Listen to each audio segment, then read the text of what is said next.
Hello and welcome to Cocoa Pods, a podcast of the Birth Center for Natural Deliveries Foundation. My name is Dr. Bola Sogade. I'm a women's healthcare specialist. On this podcast, we talk about all the issues relating to maternal health, things that can help a pregnant woman in and around pregnancy achieve a good pregnancy outcome. Today, I'm fortunate to have with me today my very good friend from years back, artist Yvonne Gabriel. And there's also the issue of music therapy. I guess that would fall under some kind of just, a non-traditional, non-medicinal way that women can use to manage pregnancy. Movement, the release of anxiety. I still do it. Wow. After I've been standing very still in front of a painting and focusing so hard, I put on, Nigeria's number one.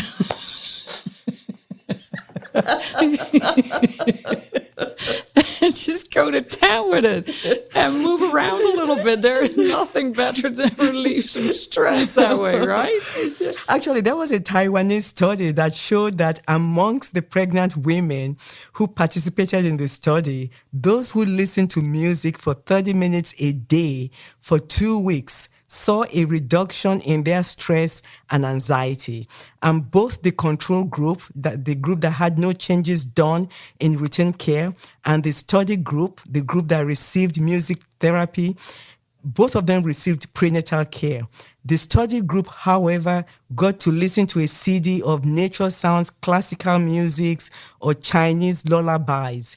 And the control group showed only a reduction of stress. So studies are showing that it does help with stress reduction. Just even as an artist, you're able to draw with your painting and then listen to music, and that allays fear. So is that something, if you're going to, talk to even, low resource women, just as a non-medicinal way of reducing stress, how would you just talk to them in this fashion? Well, I think all those categories are not fun. You just need to put some Afrobeat in there and and get moving. And can you imagine? It's very good when you're pregnant and your baby feels that you are dancing. The endorphins start flowing and the baby in utero starts, we moved around in the water and so like, oh, mom's having a good time. So I'm having a good time. I mean, I think it all works together that way, So it needs to be fun. You just need to move around. Just dance like nobody's watching you and just have fun. I mean, there's only 9 months that you get to dance with a big belly like that, Wow, I like that. Indeed, there are studies that show that, this art and music and dancing, it does release a chemical in the brain, including dopamine, and that makes us happier individuals. Exactly. And dopamine is been found to be low in people suffering from anxiety and depression. And also there are studies that explore the use of art therapy in child-mother relationship after birth. It shows that the mother and the whole process brought them closer together by creating more intimacy and engagement, so that even though this process started when the baby was still inside the mom, after delivery, the process could continue to improve the mother-child bond and relationship. Is that something you say? Well, I think if you are happy enough to find some time every day to dance, then you will continue. You're not going to stop that once your baby is born. That if you are inclined to search positive outlets for your anxiety, then you have good problem-solving skills, and you will continue to do that after your child is born. Yeah, most definitely. And I think, it can't be good for the baby, all this anxiety. I mean, as it gives good endorphins, also the bad chemicals will perhaps affect the state of mind of the baby, as I have no idea. You talk about that. You know what I mean? But it can't be good. If the mother is anxious and stressed all the time, that can't be good for the baby. Right. Some of your work touch on issues of distortion and reflection. In one of such works labeled Water, we see somewhat of a human figure in water. While the human figure gives the viewer a point of identification, it merely served in that painting as a source of distortion to its environment, the water. So both water and the human figure affect each other in a new and chaotic way.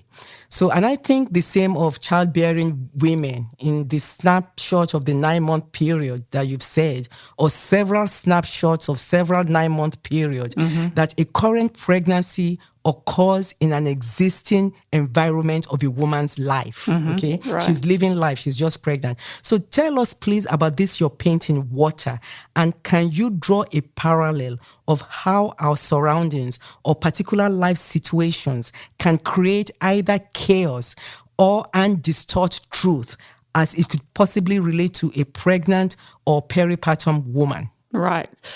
So I think the parallel lies in the fact that when you enter the water, we have a certain self-image.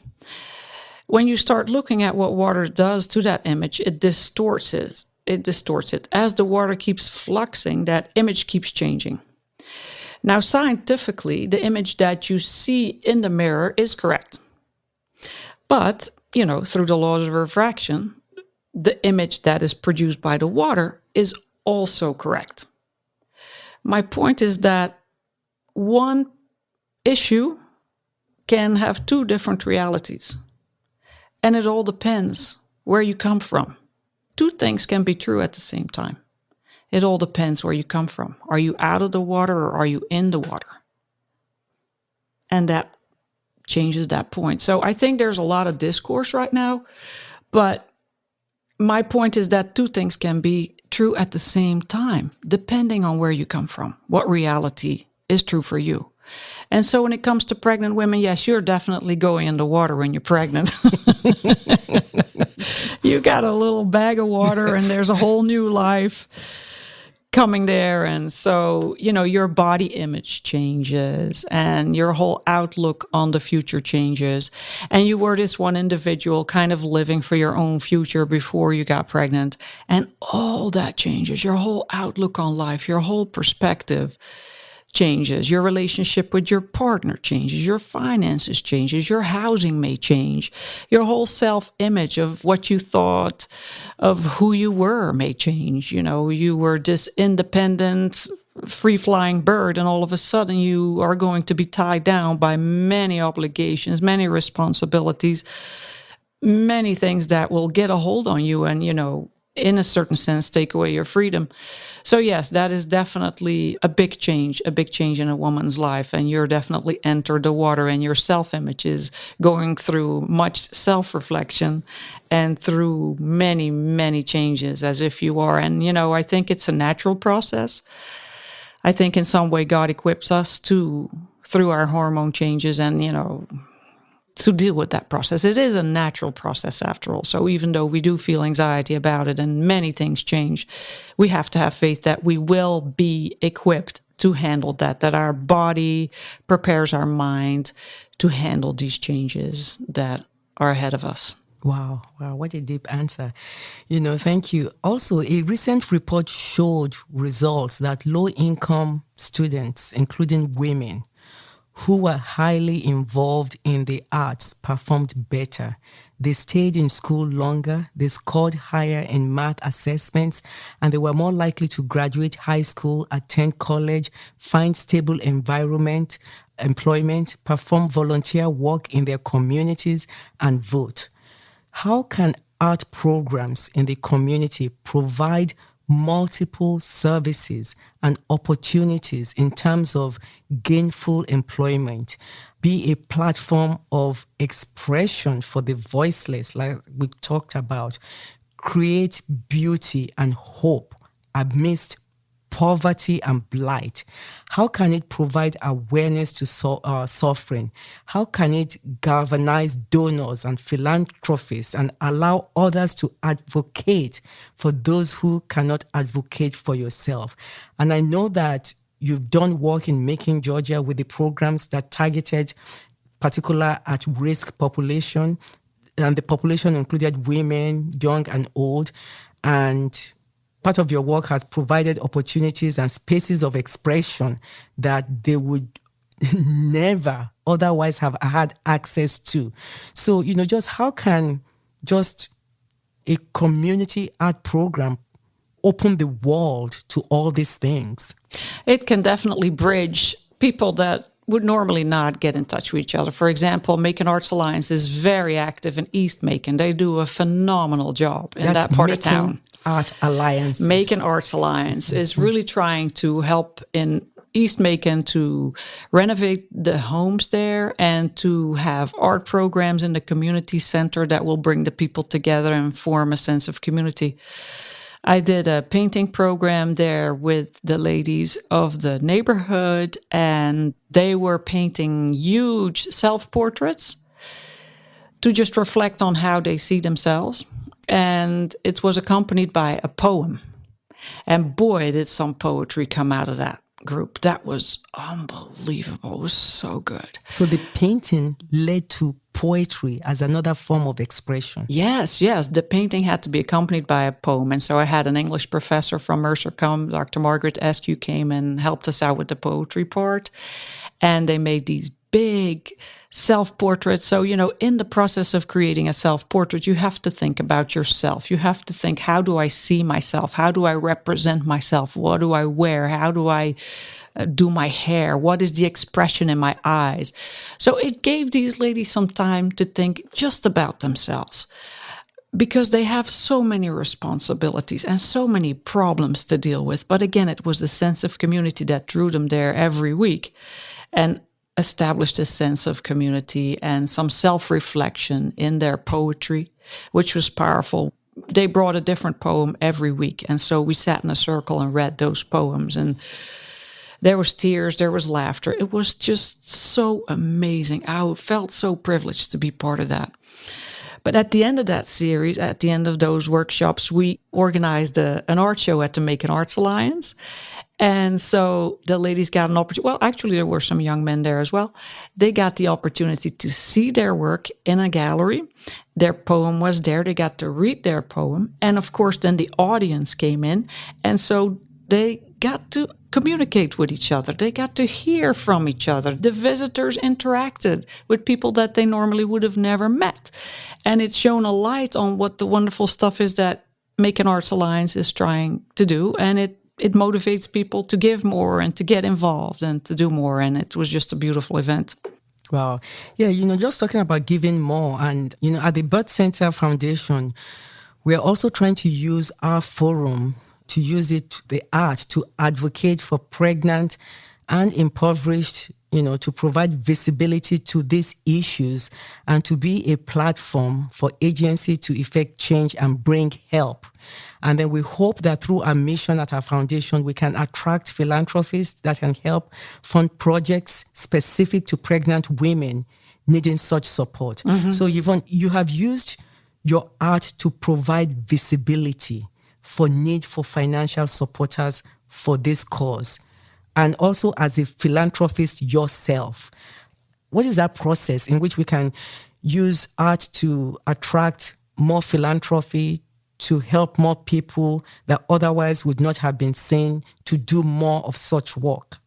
You have to find somebody that's willing to put their shoulders under this type of a project. You have to find somebody who's willing to commit their time, their talents to set up, for example, if I would come to you and say, Bola, let's start a weekly art group with these ladies. And then who knows, some of them may be very talented. I know of a group with Daybreak in another city where this lady put her shoulders under that project, and she got some, over the course of the years, they found some very talented homeless painters, and they were actually able to sell their art for a good bit of money. So, and then this involves a gallery, this involves a janitor, this involves a caterer, this involves gallery personnel.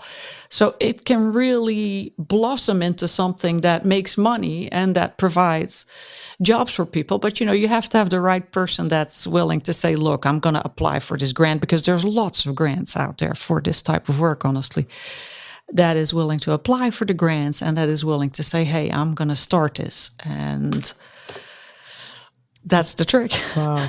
Yeah, you talked about just even one project leading to so many things. Indeed, art therapy naturally involves innovation. And art therapy is a non-medication method that creative minds can use to express inner feelings outwardly, help women to relax in their body functions and access difficult emotions, and perhaps to manage stress as they enter yet another stage of life. In an article by Bernadette Goldmer, where she talked about painting therapy in pregnancy and preparation for childbirth, she noted anthroposophic painting, that is, alternative therapy painting, that can strengthen expectant mothers in their soul and spirit and as accompaniment to other treatment. The painting therapy has a calming and balancing effect during pregnancy, such that mental and emotional processes can be perceived, deepened, or looked at anew through visualization and color perception. Emotions from stressful situations are released, creating space for a firmer bond with the child. It has helped women modify potentially harmful behaviors of smoking or alcohol use in pregnancy. Yvonne, please enlighten us more on this approach. I think when you paint a picture, you take a step back from all the thoughts that are running around in your mind, and it forces you to focus on something else. And it just a little hiatus from the craziness, and by occupying yourself with something relatively simple.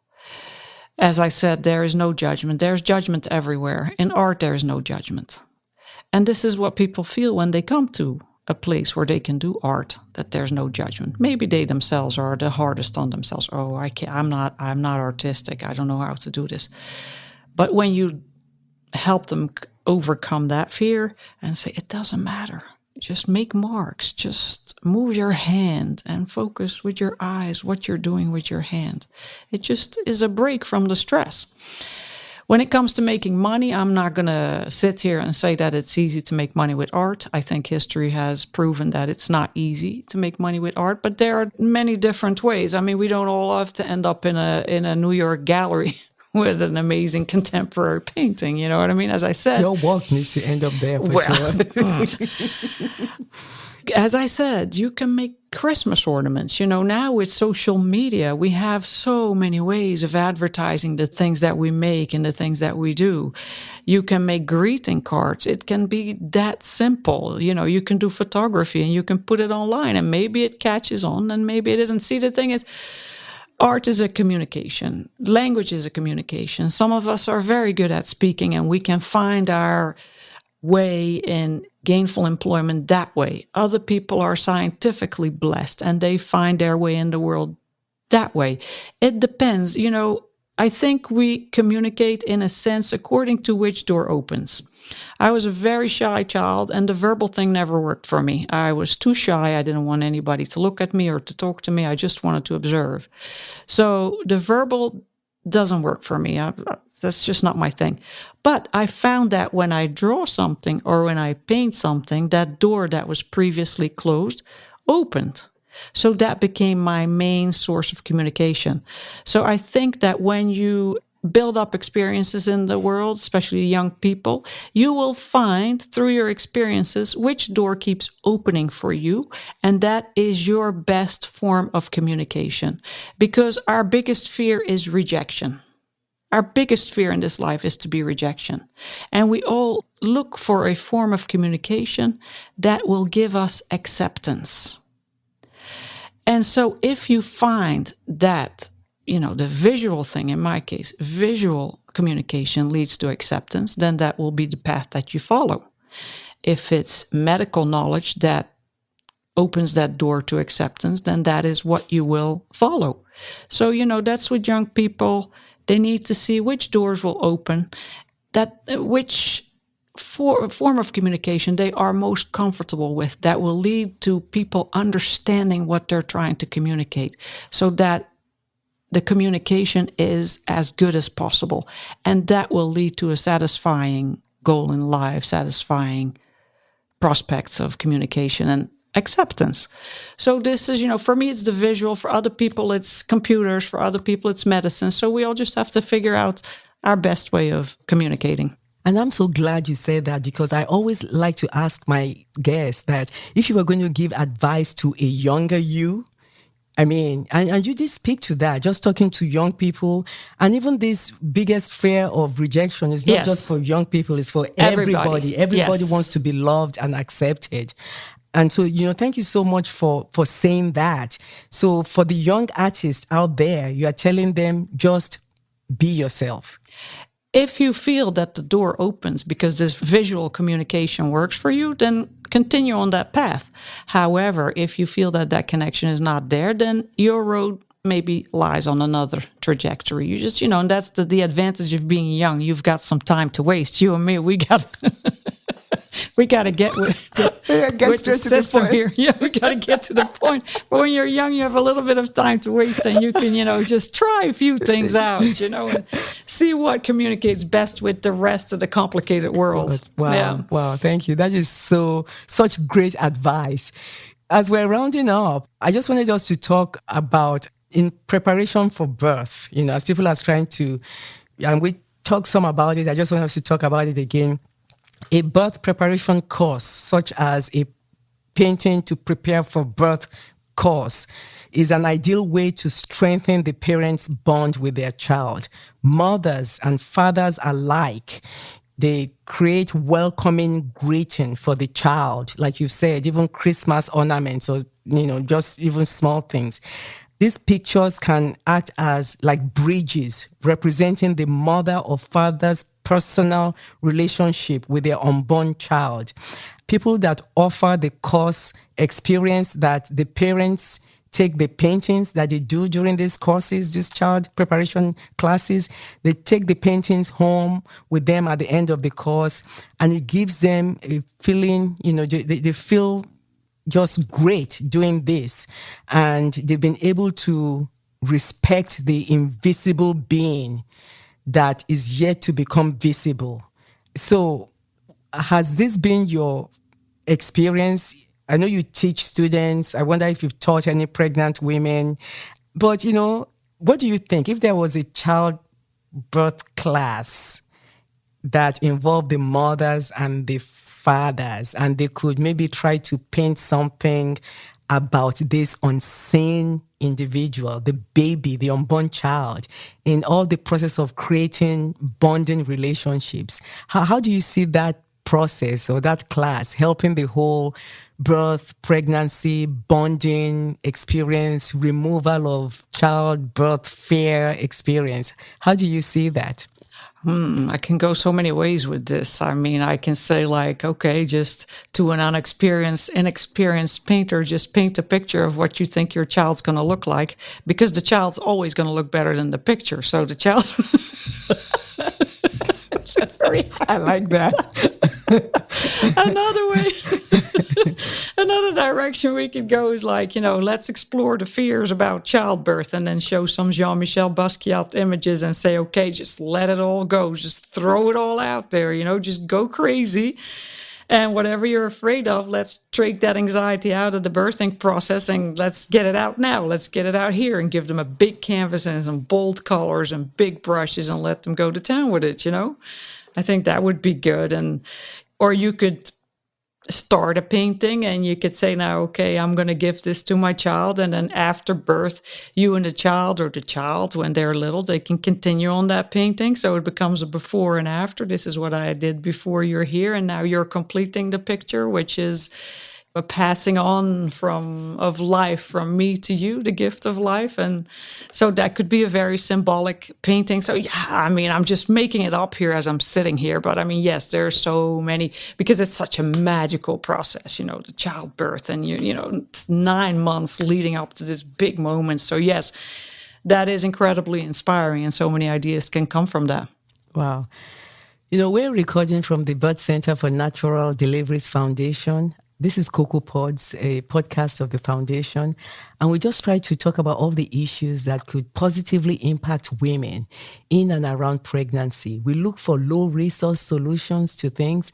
And we're so fortunate to have Miss Yvonne Gabriel, my good friend from years back, here. She is my world-renowned artist. She's done so many great work. As we close, I'm going to ask you for some closing thoughts, like, again, if you were going to advise a younger you've been a mom, you've gone through the pregnancy thing, career as an artist, impacted so many people, both you've done work for very important people and people the world will consider not so important. People nonetheless, you've done so many things for so many people. What would be some closing remarks that you would want to leave us with in this podcast? Wow, that's a big subject. How much time do I have? Voila. I think, being an immigrant and coming to another country, raising your children here, I'm not going to lie, that was challenging. And you need to have core values. You need to have core values that you are not going to stray from. You need to have a set of beliefs. And no matter what you want to call that, whether that's your faith or whether that's Christianity or Islam, or you need to have a set of beliefs that you're going to hold on to, and that when times are difficult, you need to return to those values and rely on them and search them and just spend enough time looking in that direction. I think there's a lot of distraction right now with social media. I think it's difficult for younger people because there's little time for contemplation and for the inner life because we immediately grab our phone. We don't give ourselves time to think. And, this thinking has a function. This thinking in empty time has a function. But we don't allow that process to happen anymore. We immediately go to the phone and occupy our mind with content that is created by other people and that is designed in a way that it will take your time and that it will satisfy your brain. It's like mental fast food. We get addicted to it and we go to it. We can't resist it. We have to be aware of that it steals our brain, that it keeps us from reflecting on our inner life, that it keeps us from reflecting on building up an inner core of beliefs that we need if we want to be successful in this life. When you're going to start a family, when you're going to raise children, you don't even have time to look at this phone. What are you going to rely on? You've been looking at this phone for years. What did it give you? What skills, what values did it give you that you can now fall back on in these complex situations and relationships and raising children? What do you have to fall back on? So that is basically my advice. You need to develop a core of beliefs. For me, that's my faith. And I came from Holland really not being occupied with that a whole lot, but definitely that has been the thing that I've been holding on to in good and bad. All the glory goes to God, and in difficult times, that's what I revert. So it doesn't have to be, you don't have to call it God, but just the origins of whatever it is, the origins of whatever created, if we talk about creation and art, the origin of what created all this. And I think that's what, young people need to be careful with, that they develop a strong inner life, a strong inner core and inner belief of who they are. Oh, thank you. Well, I want to call it God, and I think everybody's allowed to their space of what they believe in. But I just want you to tell us about two things. Where can we find your art, because I know you have artwork out there. Where can we find your art? And do you have any projects coming up? My art can be found on my website. It's yGabrielArt.com. Y as the letter Y, not WHY, just Y as my first initial. yGabrielArt.com. Yes, thank you. And I have a show coming up in Macon. I'm very happy about that. It's my first show in the hometown. Yeah. And so a lot of the paintings are going to be dealing with the relationship between the human and the animal. It's not all dogs. There's a leopard in there. There's fish. There's all sorts of interesting relationships going on there. And that's going to be at the Macon Arts Alliance, downtown Macon, next to Tapt. And that's going to be there for the month of October. And the reception will be October 8th, first Friday, reception from 4 to 7. So I look forward to seeing you all there. Thank you. Also, for the Daybreak Center, if somebody wanted to volunteer or participate in the Daybreak Center, can you give us an advice as to how to get involved? Yes, I think you could just go to their website, just Google Daybreak Macon, Georgia, and you will find their website and a telephone number. They'll be very happy to hear from you. It takes a couple of hours to get trained, and then they'll be able to plug you in where you are most needed. So, yes, that would be wonderful. Thanks for asking that. Yeah, and as for Sister Teresa. Sister Teresa, yes, she's the one. All right. Thank you so much. You're welcome. This has been very interesting discussion today with my dear friend Yvonne. Thank you so much for the way you have just contributed to enlightening us about all the possible good effects art therapy and all the therapies like this can have on a pregnant woman or a woman contemplating pregnancy. Thank you so much for coming to Cocoa Pods podcast. Well, I want to thank you for doing this, Bull. I mean, who takes the trouble here in Middle Georgia to make a show like this and to set on a podcast that can be a resource for people that they can listen to at home if they don't have community, if they don't have resources? I mean, just your voice being out there. You know, I mean, they know they can call you, they know they can contact you, and I know you will help them. So I think it's a wonderful thing that you're doing. You're a brave and courageous woman, and I'm just so thankful to have you here in Middle Georgia. Thank you so much, Ms. Gabriel. Yvonne, my friend, thank you so much. You're very welcome. Thank you, Bola, for having me here. It was such a pleasure. Thank you.